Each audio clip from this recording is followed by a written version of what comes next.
स्वागत है आपका इस नई वीडियो में जिसमें हम करने वाले हैं गणित क्लास 6 की कार्यपत्रक 5। इससे पहले की जितनी वर्कशीट्स आई हैं वो सारी मैं सॉल्व कर चुका हूं। इस वीक में भी ये लास्ट वर्कशीट सॉल्व करने जा रहा हूं। चैनल पे आपको प्लेलिस्ट में मिल जाएंगी, इसलिए इसको सब्सक्राइब कर लीजिए। मैं समझा कर सारी वर्कशीट्स को करा रहा हूँ। बात यह है कि हमें एक कार्डबोर्ड को सजाना है और कार्डबोर्ड को सजाने के लिए हमें उस सजाने से क्षेत्रफल और परिमाप का पता लग जाएगा।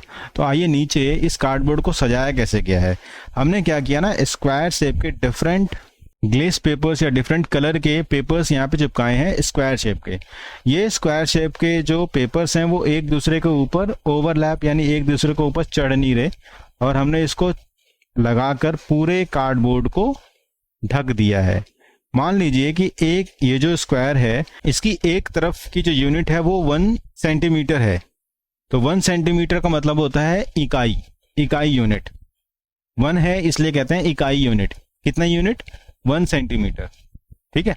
तो अगर हम इसके एरिया को देखें तो इस लाइन का 1 2 3 4 5 6 7 8 9 स्क्वायर हो गए। इसके ऊपर भी 9, इसके नीचे 9 9 9।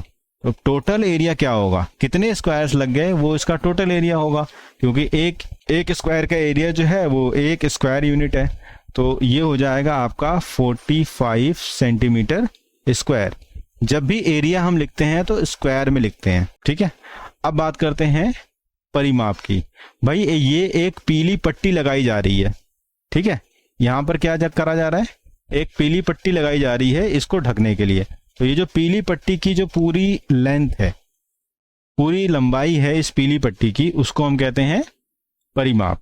तो यहाँ पर एक की लेंथ 1 सेंटीमीटर था, तो यहाँ से लेकर यहाँ तक 9 स्क्वायर हैं, तो इसकी लेंथ हो जाएगी 9 सेंटीमीटर। यहाँ भी 9 सेंटीमीटर, और इधर को 1 2 3 4 5 है, 5 सेंटीमीटर, इधर 5 सेंटीमीटर। टोटल लेंथ कितनी होगी? 9 + 9 + 5 + 5, तो हो जाएगा 9 9 18 और 10 28 सेंटीमीटर। तो ये आ गया हमारा परिमाप, और इसका जो एरिया था वो था हमारा 45 सेंटीमीटर। अब हम इस वर्कशीट को समझ चुके हैं। अब करने वाले हैं सवालों को। तो आइए सवालों को करते हैं। इसके नीचे जो सवाल दिए हैं वो ये रहे। बात यह है कि यहाँ पर एक फिगर दी गई है और इसका परिमाप पूछा गया है। तो किसी भी फिगर का परिमाप का मतलब होता है उसकी बाउंड्री के जो साइड्स हैं उनको जोड़ना।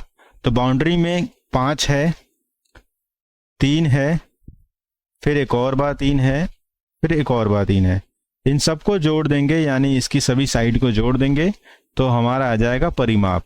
तो 5 3 8 3 11 3 14, तो 14 सेंटीमीटर हमारा परिमाप होगा। Answer D.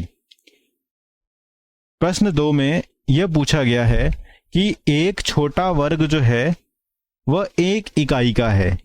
तो यह बताइए कि यहाँ पर सबसे बड़ा क्षेत्रफल किस आकृति का है। तो इसमें 4 वर्ग हैं, इसमें 3 वर्ग हैं, इसमें 5 हैं, इसमें 6 हैं। तो जिसमें सबसे ज़्यादा वर्ग हैं उनका क्षेत्रफल भी सबसे ज़्यादा है, इसलिए इसका आंसर बी हो जाएगा। तो इसका आंसर बी है और इसका आंसर डी है। मैं पूरी वर्कशीट को पहले समझाता हूं और फिर कराता हूं। कई बार वीडियो लंबी भी हो जाती है, लेकिन आप घबराइए नहीं, मैं गलत नहीं कराऊंगा। कुछ लोग गलत भी करा रहे हैं। हमारे चैनल को सब्सक्राइब करिए और अपने दोस्तों में शेयर करिए। Thank you.